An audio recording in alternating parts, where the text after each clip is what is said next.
I feel like it's been echoed many times throughout the pandemic that everyone keeps saying, stay connected, don't stay isolated. But really, I think it's important to know how important it actually is to stay connected. Staying connected has a lot of physical health impacts. So it's really important for your physical health and your well-being. Some impacts include if you don't stay connected, your cortisol levels may increase in the body. So these are stress hormones that are released when you're not with other people. These stress hormones are released more often, and this can lead to inflammation, weight gain, and even problems concentrating. Loneliness can also cause depression or poor sleep and impaired decision making.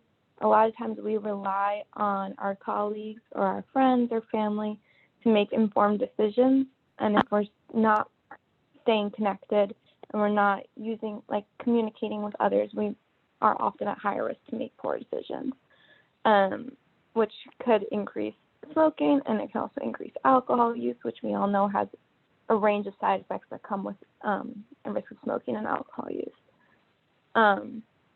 If you're being isolated, it can also affect the strength of your immune system. So if you're not with others, you may be at risk of sick easier. And then finally, there are links between loneliness and Alzheimer's and dementia. And that just comes from, keeping your brain working and moving. And when you're talking with other people, those connections stay strong. But when you lose those connections, the links in your brain are not as strong. Staying connected also mentally helps us. It reduces anxieties, especially in the time of a pandemic. Knowing that loved ones are safe and okay, can be really helpful. It reduces a lot of anxieties just to hear people's voices and know that they are, healthy and safe. Because with some of the pandemic, it's just like COVID. You really don't know at any point because it's so contagious. And it is important to feel safe and secure and to be supported. We all have feelings, and it's important for them to be validated. So if you're experiencing worries or stresses, it's important to be able to communicate that to someone else and have them validate you, so you're not thinking you're crazy or you're not thinking you're out of your mind. And then finally, staying connected can ensure that we get basic needs and supports.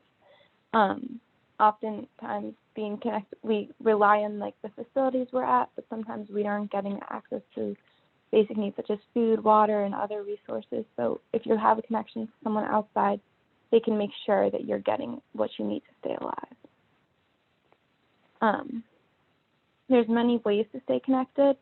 I think, especially during this time, I feel like everyone has been emphasizing video and Zoom, but I think it's important to know that everyone is different, and there's many ways to stay connected, so find the way that works best for you.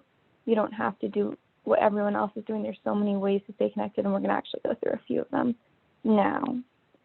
As I said, video meetups tend to be the most common meetup way people have been meeting up during the pandemic, and a few examples of how you can use video meetups, and you can still use them throughout, even as the pandemic is coming to an end.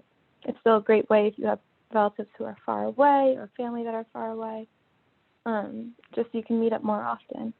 So I know my family does a lot of family meetups where we'll all hop on Zoom once a week, and just everyone gets a chance to share what's happening in their week, and we all get a chance to connect and really hear what everyone else has been up to because we don't live together. Holidays have been really hard during the pandemic because I know it's a time when family all comes together, and there's big meals and stuff. So sometimes it's helpful to just do virtual holidays. So on holidays to get together just to hear everyone's voice as you normally would on holidays. Share what you're going to be doing, even if it's on your own. That's going to make the day a little extra special. I'm a big believer of keeping holidays. So even in a pandemic, even during odd times, keep the day special. Take off from work, do what you need to do to keep the day special. I also know that sometimes during video meetups, I feel that there's often a lull in conversation. People don't really know what to say. It's not as easy to have a spontaneous conversation. So something that could be helpful is a book or movie club where you choose a book or a movie ahead of time with your friends and then meet up on video to discuss that book or movie. And it could be just a really easy way to have a conversation flow, and you can share opinions, and it also gives you something then to do during the week. So you can read the book, engage in the movie, and then really get to know that information so you're ready for book club and get excited for book club. Another idea is game nights. There's a lot of really cool websites that let you play board games online. One of them I found is called Tabletopia, which we can send in the chat, which has 1,000+ board games that you can connect with players across the world and just play games with them. So it's, again, if there's a lull in conversation or something, it's a really easy way to, talk to people, engage with others while doing something you enjoy. Religious discussions can be really cool as another reason to meet up. There's, I know different religious groups have different methods where they have different stories that they read every week, or different verses that are important for each day. And I know my mom and my grandma have religious discussions daily about what they learned in their church for that day. So I think it's a good way to just reflect on what you hear and reflect with another person. Another good discussion topic. And then finally, you can do exercise classes online. There's all these different streamers who are doing exercise classes. There's light yoga. There's also different websites of people who will do virtual walks. So they'll go on a walk somewhere cool and record their walk. So it's almost like you're exploring somewhere new also. And you don't have to do those live even. You can do those on YouTube, and you can find other exercise classes on YouTube so they're more accessible. And that's just another way to keep your brain engaged and to see more parts of the world if you're interested. I guess it's important to acknowledge that it is a challenge for many people who have not used the technology before and are unfamiliar with how to use Zoom. So, and I think that's been a real challenge throughout the pandemic. Is I know when communicating with my grandma, it's been really hard because it's such a foreign technology for her. But there are YouTube videos that do provide step-by-step directions on how to use the platforms. And also I think it's important to not hesitate to ask for help. So you can call a family member. Oftentimes family members want to talk to you just as much as you want to talk to them. And just remember that you can call them and ask for help, and the family members will most likely be very accepting to that because they want to talk to you as well. And they will help you and walk you through what you need to be doing so that you can participate in the Zoom calls. So if Zoom or video chat is not what you want and doesn't feel natural, another way to stay connected is to do scheduled phone calls. I know my grandma and my mom, like I said, talk to each other every day around 4 at the same time. It's something to look forward to. My grandma gets really excited about it. And oftentimes it's just an opportunity to even speak. Sometimes, especially during the pandemic, if you're isolated in your room all day, there's not really many opportunities to speak. So just getting, the vocal cords moving and having that opportunity is really nice. It provides, like we were saying, there's a lot of anxiety that comes from living in a pandemic about the health of your family and friends. So talking to someone every day or even once a week can reduce that anxiety a lot because you'll know they're okay because you're hearing their voice. And then again, it can provide you the outside resources and assistance if you need them. If you're not getting what you need to survive or need to not even just survive, just to thrive in your life, if there's something that you can get that will make it better, talking to someone every day or every week can ensure that you get what you need. There's also some other fun ways to stay connected. This is a digital photo frame. So these are really cool. They are virtual or digital photo frames where you can have family members or friends just email pictures of what they're doing and where they are. And so you can, and then they'll pop up on the frame when they do that.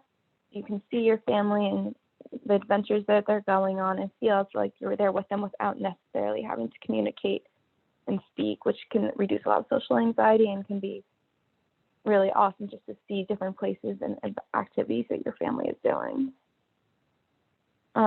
Writing letters is another great way to stay connected. Even if you don't end up sending them out, it's really therapeutic just to translate your thoughts onto paper, to get all your thoughts and all your anxieties put onto the page can be really helpful for you. And it's a great way to communicate without all the social energy. You don't have to talk. You don't have to get up and meet anyone. Just writing out your thoughts. And if you don't want to write, you can always type. Or there's even different apps where you can just talk into your phone and then I'll write it out. So again, you don't have to talk to anyone specifically.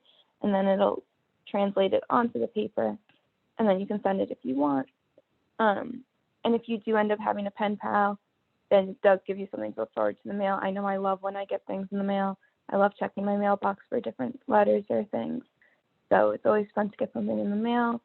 And then there's also different ways through the internet that you can find people who are interested in being pen pals also. You can even make new friends from around the world and write letters to them and do it the old-fashioned way of writing letters, but really meet these people, find a new friend, learn their story, and have them learn your story. And it could be a really good way to keep being social without having to use all that social energy. And then finally, know that it is getting warm again, and the CDC is lifting restrictions. Window visits or outdoor visits are another option again, so you can meet outside and see others face-to-face, but also stay safe. So make sure you follow your restrictions and stuff. But going on walks or outdoor picnics is an option again, and it's a great way to just see your family. And then even if you're just seeing it through the window, there's something about seeing a person physically that just can be relieving to reduce those anxieties about that person's health. Here are some resources. If you need any resources, the suicide prevention line, you can text home to 741-741 for a crisis counselor, and veterans can call this number if they need any resources. So now we're going to open it up and we can hear from you for your specific questions or reflections on that.